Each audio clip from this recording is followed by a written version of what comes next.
Nasionalisme bermaksud perasaan cinta akan bangsa dan negara yang membawa kepada gerakan membebaskan tanah air. Nasionalisme tidak terhad kepada pembebasan kuasa politik sahaja, tetapi juga pembebasan daripada cengkeraman ekonomi dan kebudayaan asing. Gerakan pemimpin tempatan ini berlaku pada awal kedatangan British ke Malaysia. Gerakan ini merupakan reaksi spontan daripada masyarakat tempatan bagi menjaga kepentingan mereka daripada dicerobohi dan dikuasai kuasa luar. Antara pemimpin tempatan yang terlibat dalam gerakan ini ialah Penghulu Dula Said, Mat Salleh, Tok Janggut dan Rentap. Antara sebab penaklukan British ditentang pemimpin tempatan ialah eksploitasi terhadap ekonomi tempatan. Pihak British ingin menguasai ekonomi tempatan untuk kepentingan mereka. Perkara ini dilakukan melalui perjanjian yang dimeterai oleh pihak British dengan pemimpin tempatan. Sebagai contoh, saudagar dari negeri-negeri selat dibenarkan menjalankan pelombongan dan perdagangan biji timah. Kesimpulannya, hal ini telah menimbulkan kemarahan penduduk tempatan terhadap pihak British. Seterusnya, pelaksanaan pentadbiran barat terhadap masyarakat tempatan juga merupakan salah satu sebab pemimpin tempatan menentang penaklukan British. Hal ini kerana pihak British telah memaksakan sistem pentadbiran barat kepada penduduk tempatan. Hal ini berlaku apabila British memperkenalkan sistem cukai, undang-undang dan peraturan-peraturan tanah untuk mendapatkan hasil yang maksimum. Contohnya, di Terengganu, British menetapkan bahawa setiap tanah yang hendak dibuka oleh penduduk tempatan mestilah mendapat keizinan mereka dan dikenakan cukai tanah. Kesimpulannya, ini menimbulkan perasaan tidak puas hati dalam masyarakat tempatan kerana peraturan ini bertentangan dengan amalan tradisi masyarakat tempatan. Bukan itu saja, salah satu sebab penentangan pemimpin tempatan terhadap penaklukan British ialah campur tangan British dalam adat resam tempatan. British telah memaksa penduduk tempatan menerima nilai-nilai British. Malah, nilai-nilai ini bertentangan dengan budaya masyarakat tempatan. Sebagai contoh, G.W.W. Birch telah campur tangan dalam adat resam masyarakat Melayu yang diamalkan selama ini, iaitu amalan menggunakan orang suruhan di Perak. Akhir sekali, sebab penentangan penaklukan British oleh pemimpin tempatan ialah pembesar tempatan kehilangan kuasa dan pengaruh. Hal ini berlaku kerana pihak British menjajah kawasan pembesar tempatan. Dengan ini, pemimpin tempatan kehilangan kuasa dan pengaruh pentadbiran terhadap kawasan dan anak buah mereka.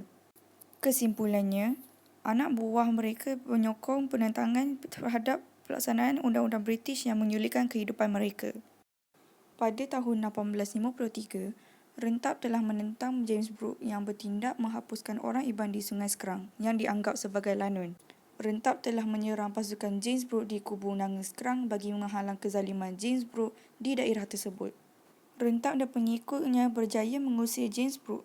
Walau bagaimanapun, tentera James Brooke telah bertindak balas dengan membakar kampung mereka. Rentap dan pengikutnya berundur ke Bukit Sadok. Walau bagaimanapun, mereka diserang oleh James Brooke sekali lagi. Pada tahun 1861, tentera James Brooke berjaya mengalahkan Rentap. Dengan ini, Rentap terpaksa berundur ke ulu Sungai Entabai dan serangannya menjadi semakin lemah. Di Sabah, Mat Salleh telah menentang SBUB, iaitu Syarikat Borneo Utara British. Walau bagaimanapun, pihak SBUB tidak menghiraukan kedudukan Mat Salleh sebagai pemerintah daerah Tambunan dan Sungai Sugut. Bukan itu sahaja, mereka menduduki kawasan pengaruh Mat Salleh dan melaksanakan sistem cukai kepala dan surat perahu. Pegawai-pegawai syarikat itu juga bersikap kasar kepada penduduk tempatan. Pada tahun 1895, Mat Salleh telah kesandakan untuk berbincang dengan SBUB tetapi tidak dilayan. Sebaliknya, Gubernur Beaufort telah menyerang dan membakar kampung Mat Salleh dan menyebabkan beliau untuk melarikan diri. Mat Salleh dan para pengikutnya telah melakukan serangan mengejut terhadap kubu SBUB di Pulau Gaya pada tahun 1897. Ekoran itu, SBUB menawarkan pelan damai kepada Mat Salleh, iaitu menyerahkan Tambunan kepadanya. Walau bagaimanapun, SBUB mungkiri janji dan ini menyebabkan Mat Salleh sekali lagi menyerang kubu SBUB. Serangan ini dibalas oleh pasukan tentera SBUB dengan menyerang Mat Salleh. Beliau akhirnya tewas dan meninggal dunia pada 31 Januari 1900. Di Nanning, Penghulu Dula Said menentang British pada tahun 1831 sehingga 1833 kerana tidak bersetuju dengan tindakan British meletakkan Nanning sebagai sebahagian daripada wilayah mereka yang menjadi takluknya. Penghulu Dula Said mengingkari arahan British supaya Naning menghantar 1/10 hasilnya sebagai ufti kepada negeri Melaka. Ini menyebabkan tentera dihantar oleh British untuk menakluk Naning pada tahun 1831 dan pasukan ini ditentang oleh penghulu Dor Said. Beliau mendapat bantuan ketenteraan daripada Yang Tuan Ali, Syed Shaban, penghulu remai dari Chad, Datuk Kelana Sungai Ujong serta penghulu Gemencih yang berjaya mengalahkan 150 orang tentera British pimpinan Kapten Willie. Pada akhir tahun 1832, British dan 1,200 orang tentera sekali lagi menyerang Naning. Pada kali ini, penghulu Dor Said dan pengikutnya tidak dibantu oleh sesiapa. Pasukan British berjaya mengalahkan tentera beliau dan beliau terpaksa menyerah diri dan dibawa ke Melaka. Pada tahun 1888, apabila J.P. Rogers dilantik sebagai Residen Pahang yang pertama, Datuk Bahaman telah menolak pelaksanaan undang-undang yang bertentangan dengan adat resam dan sistem politik tempatan seperti sistem kehakiman, pengurutan hasil tanah, sistem cukai dan penubuhan pasukan polis luar di Pahang. Ini kerana undang-undang tersebut menghakis kuasa Datuk Bahaman sebagai orang kaya setia perkasa pahlawan semantan. Datuk Bahaman dan rakan-rakannya seperti Tok Gajah dan Imam Rasul telah bersatu menentang British selama 5 tahun.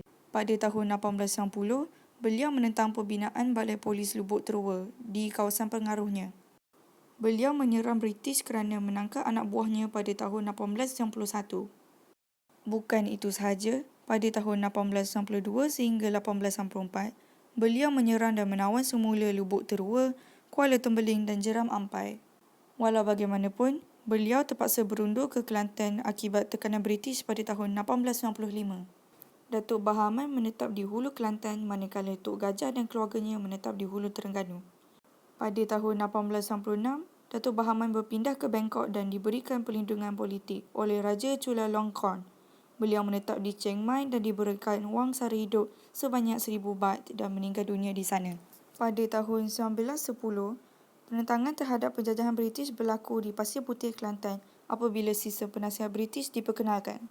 British telah memaksa penduduk tempatan menerima pakai sistem cukai yang diperkenalkan. Walau bagaimanapun, Tok Janggut membantah pelaksanaan sistem ini dan enggan membayar cukai. Namun, bantahannya tidak dilayan oleh pegawai daerah Pasir Putih. Pada tahun 1915, Engku Besar Jeram, Tuan Ahmad, Penghulu Adam, Haji Said, Cik Ishak serta rakyat tempatan bersetuju menyerang Pasir Putih dan mereka berjaya mendudukinya.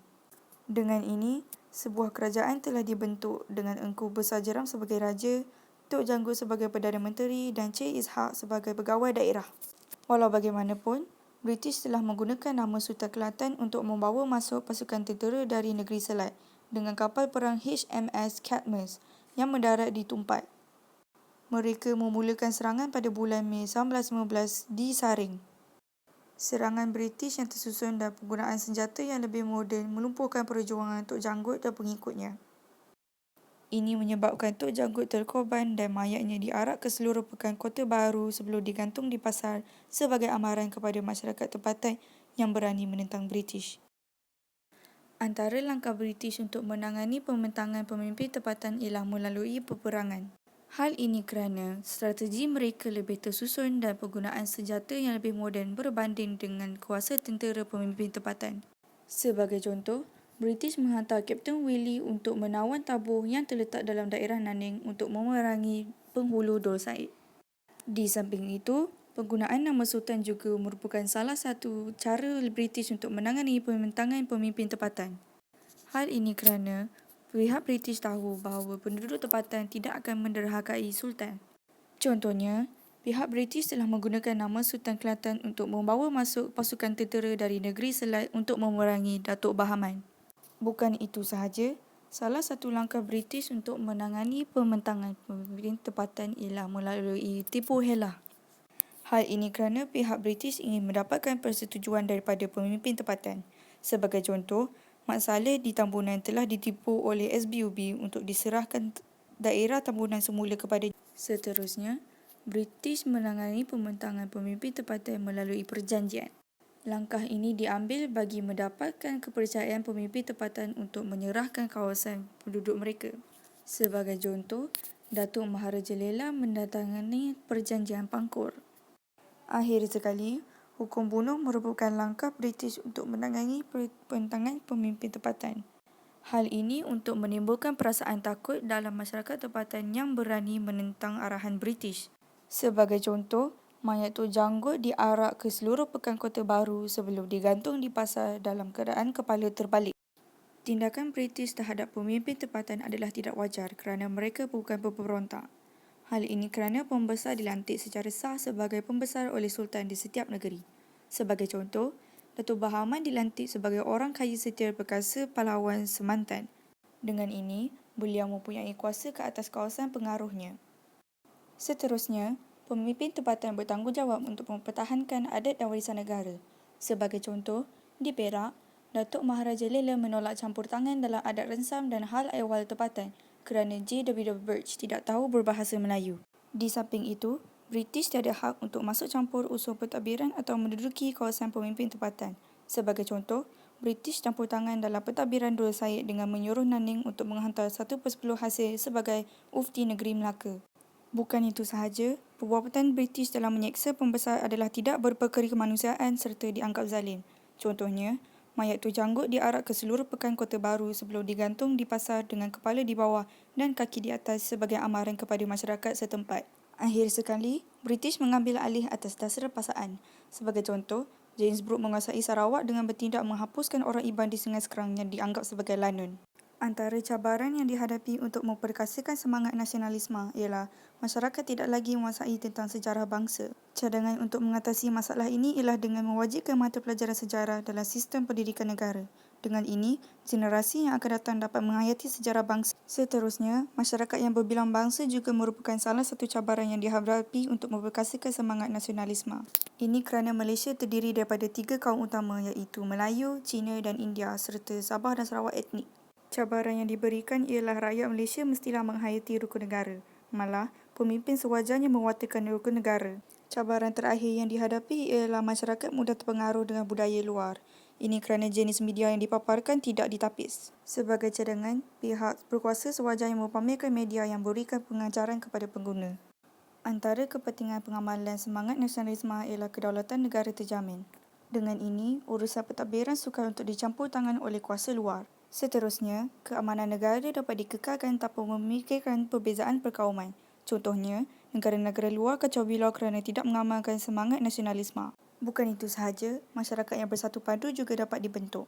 Dengan ini, setiap individu di Malaysia dapat mengamalkan budaya, adat resam malah agama masing-masing dalam keadaan aman dan harmoni.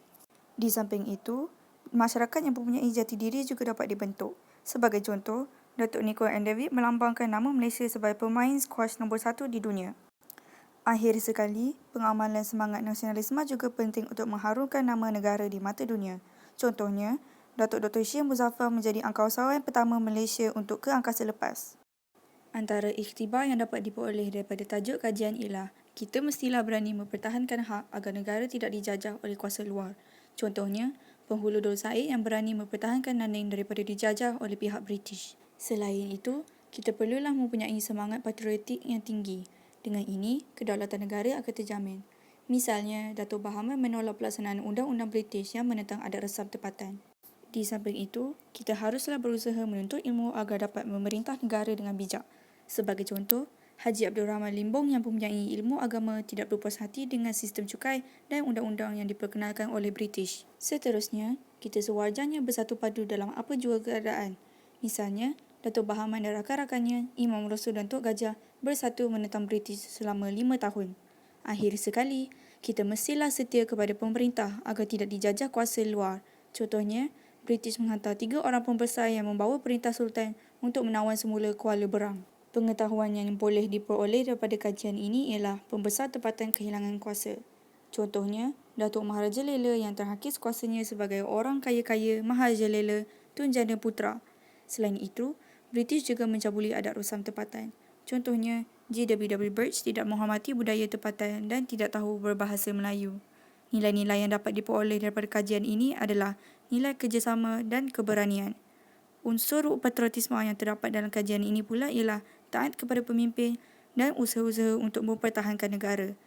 Akhirnya, harapan saya untuk masa yang akan datang ialah masyarakat dapat bersatu padu dan negara aman serta harmoni. Malah, saya berharap bahawa negara Malaysia bebas dari penjajah dan terus merdeka serta maju.